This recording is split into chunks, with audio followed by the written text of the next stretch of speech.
కాళేశ్వరం లాంటి గొప్ప ప్రాజెక్టు లేదని ఈనాటి మంత్రి కోమటిరెడ్డి వెంకటరెడ్డి గారు మాట్లాడిన వ్యాఖ్యలు.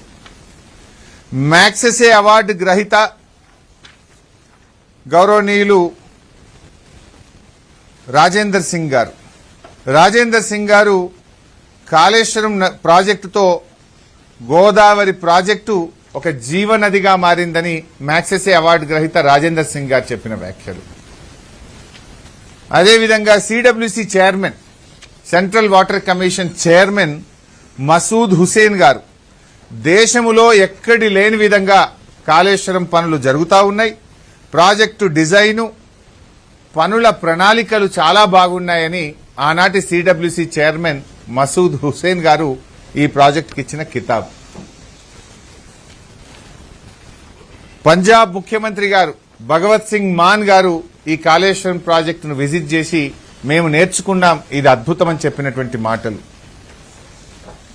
అమెరికాలోని సొసైటీ ఆఫ్ సివిల్ ఇంజనీర్స్ వారు కాళేశ్వరం ప్రాజెక్టుకు అవార్డు ఇచ్చి ఈ ప్రాజెక్టు పట్ల కితాబునిచ్చినటువంటి మాటలు. సర్వోన్నత న్యాయస్థానం సుప్రీంకోర్టుకు న్యాయమూర్తులు కూడా కాళేశ్వరం ప్రాజెక్టును ప్రశంసిస్తూ మాట్లాడినటువంటి వ్యాఖ్యలు. ఇట్లా ఎన్నెన్నో ఉన్నాయి. అవి కాదు, నిన్నగాక మొన్న economic survey of India, Bharat సర్కార్, ఇది నాది కాదు, కేంద్ర ప్రభుత్వం, భారత్ సర్కార్ కేంద్ర ప్రభుత్వం ఇదే పార్లమెంట్ సమావేశాల్లో పార్లమెంట్లో టేబుల్ చేసిన ఎకనామిక్ సర్వే రిపోర్ట్ ఇది. ఈ రిపోర్ట్లో ఏం చెప్పారో కూడా నేను చదివి వినిపిస్తాను. This is a full report. ఇందులో page number 231. In Telangana, the cultivated area, which stood at 1.31 crore acres in the year 2014, it increased to 2 crore 20 lakh acres by the year 2023 due to major flagship programs such as Kaleshwaram lift irrigation project. ఇది నేను చెప్పలే, కేంద్ర ప్రభుత్వం పార్లమెంట్లో పెట్టిన economic survey పుస్తకం. గడ్కరీ గారు చెప్పింది నిజమా? ఢిల్లీలో పార్లమెంట్లో ఎకనామిక్ సర్వే రిపోర్ట్లో చెప్పింది నిజమా? లేదు నిన్న రాజ్యసభలో నీళ్ల మంత్రి చెప్పింది నిజమా? ఎవరి మాట నిజం? మీరే కదా అద్భుతం, కాళేశ్వరం వల్ల తెలంగాణలో సాగునీటి వసతి రెట్టింపైంది, తెలంగాణలో పంటల ఉత్పత్తి రెట్టింపైందని మీరే కదా చెప్పింది. ఇదొకటే, ఇదేమో ఢిల్లీలో పార్లమెంట్లో పెట్టింది, ఇదేమో రాష్ట్ర అసెంబ్లీలో నిన్న ఉత్తమ్ కుమార్ రెడ్డి గారు నిన్న అసెంబ్లీలో పెట్టిన పుస్తకం. ఇది నాది కాదు. ఉత్తమ్ కుమార్ రెడ్డి 2026-27 బడ్జెట్ బుక్లో నిన్న అసెంబ్లీలో పెట్టిన పుస్తకం. ఆయన గారు ఏం చెప్తారంటే,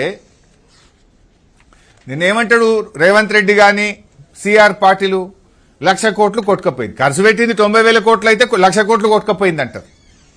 మరి 1,00,000 కోట్లు కొట్టుకపోతే ఉత్తమ్ కుమార్ రెడ్డి గారు ఏమంటారు, ఇంట్లో 2024-25లో రకం పెరిగింది, 25-26లో 5,000 ఎకరాలు కొత్త ఆయకట్టు సాగులోకి తెచ్చాము అని నీళ్ల మంత్రి ఉత్తమ్ కుమార్ రెడ్డి సభలో పెట్టిన నివేదిక. మరి 1,00,000 కోట్లు కొట్టుకపోతే ఈ కొత్త పార్కం ఎడికెళ్ళి వస్తుంది? ప్రాజెక్టే కొట్టుకపోయి మరి కొత్త పార్కం ఎడికెళ్ళి వచ్చింది?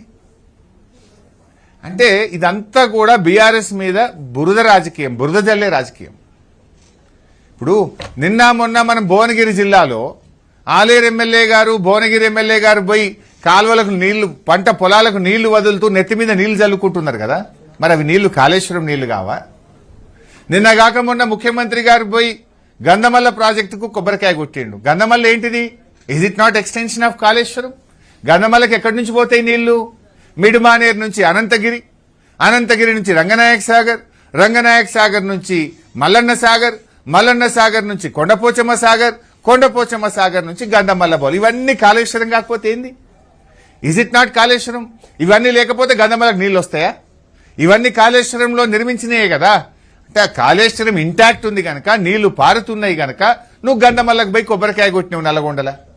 నిన్నగాక మొన్న ముఖ్యమంత్రి గారు హైదరాబాద్కు 20 టీఎంసీల నీళ్లు తెస్తున్నా, మూసీలో గోదావరి నీళ్లు పోస్తున్నాను, అవి కాళేశ్వరం నీళ్లు కావా? 8,000 కోట్ల రూపాయలతో ఇప్పుడు పనులు జరుగుతున్నాయి కదా. 1,00,000 కోట్ల కాళేశ్వరం కొట్టుకపోతే 8,000 కోట్లతోని నువ్వు నీళ్లకు కాలువలు ఎందుకు తవ్వుతున్నావు?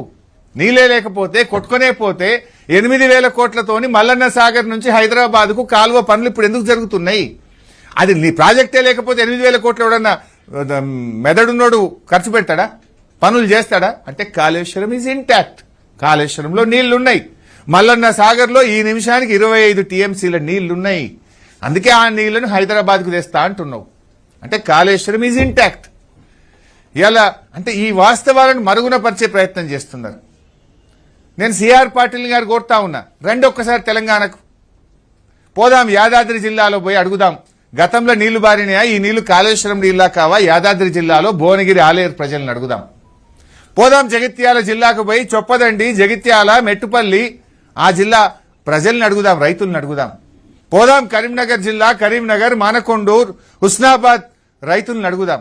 రండి సిద్దిపేట, దుబ్బాక, గజ్వేలు, మెదక్ జిల్లాలోని మెదకు, నర్సాపూరు ప్రజల్ని అడుగుదాం, రైతులను అడుగుదాం.